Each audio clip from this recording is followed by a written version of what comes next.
Let's say that one day, for some reason, maybe a cosmic prank or an overly enthusiastic space engineer, we moved Earth a little farther from the sun.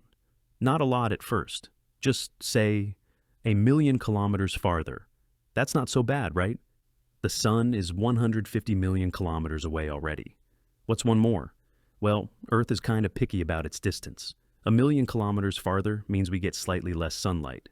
Maybe you notice your houseplants dying a little faster. Maybe summers start to feel like early spring. Maybe everyone in Canada finally stops pretending they enjoy winter sports. But let's keep going. Let's move Earth 10 million kilometers away. Now things get uncomfortable. Global temperatures drop several degrees. The tropics turn into temperate zones. Crops begin to fail. People in Florida buy sweaters. Penguins start showing up in Spain. The world slowly begins to freeze. Of course, humans adapt. We're very good at wearing coats and burning things. But Earth is also very good at freezing things, especially oceans. Once the surface of the ocean freezes, it reflects sunlight away, making it even colder. This feedback loop is called runaway albedo, and it's not fun. Think of it like Earth saying, "Oh, you want to be cold? I'll show you cold." At some point, the entire planet becomes a snowball. Scientists call this snowball Earth. We've actually had it before, hundreds of millions of years ago. Back then, life survived by hiding in hot springs and under the ice. But back then, life didn't have cars, Netflix, and 1 billion people needing warm pizza. We do. Okay, but what if we move Earth even farther, like way farther? Let's say we put it in the orbit of Mars. That's about 80 million kilometers beyond our current spot. Now, the Earth receives less than half the sunlight it used to. That's not just chilly, that's absolutely freezing. Without serious technology, the surface temperature would drop to about minus 60 degrees Celsius. That's colder than Antarctica, all the time, everywhere. But it gets better, or worse. Without sunlight, plants can't photosynthesize. No photosynthesis means no oxygen production and no food. The oxygen we already have doesn't disappear, but once we run out of snacks, humanity's stuck eating old Halloween candy and recycling our own. Let's say nutrients. Let's assume we're smart and prepared for this. We build giant greenhouses with artificial lighting. We wear warm suits. We power cities with nuclear energy. We adapt until we realize something even worse is happening.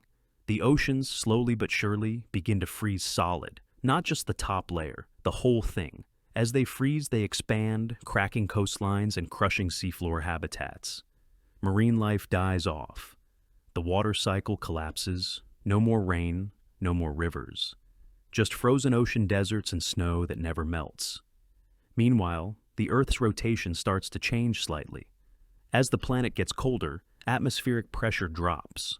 Wind patterns shift. Weather becomes extreme. Blizzards that never end, hurricanes that turn into mile-wide snow spirals. You know, fun stuff. Oh, and let's not forget gravity. Moving the Earth farther from the sun means we're changing its orbital energy.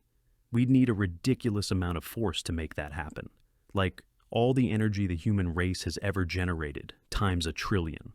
So, unless you're friends with a rogue alien supercivilization, this isn't exactly a weekend project. But for the sake of imagination, let's pretend we pulled it off. Earth is now far beyond the orbit of Mars. Let's say it's out near Jupiter. Jupiter is about 5 times farther from the sun than we are.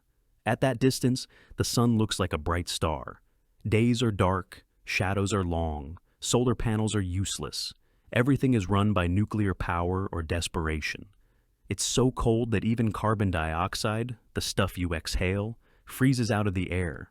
That's right, it snows dry ice. Your breath doesn't fog. It falls to the ground like tiny crystals.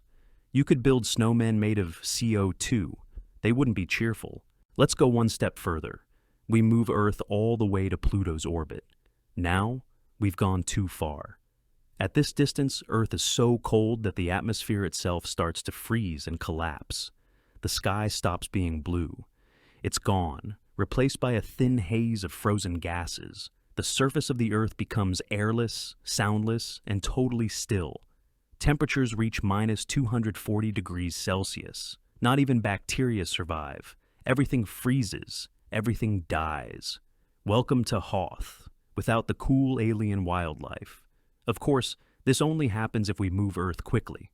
If the sun were to gradually get dimmer, like it will in billions of years, Earth might slowly adapt.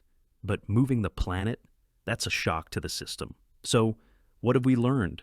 If you move Earth a little, you get colder winters. Move it more, and you get a frozen apocalypse.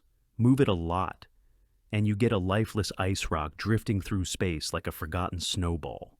Moral of the story? Don't mess with planetary orbits. But if you do, at least bring a good coat.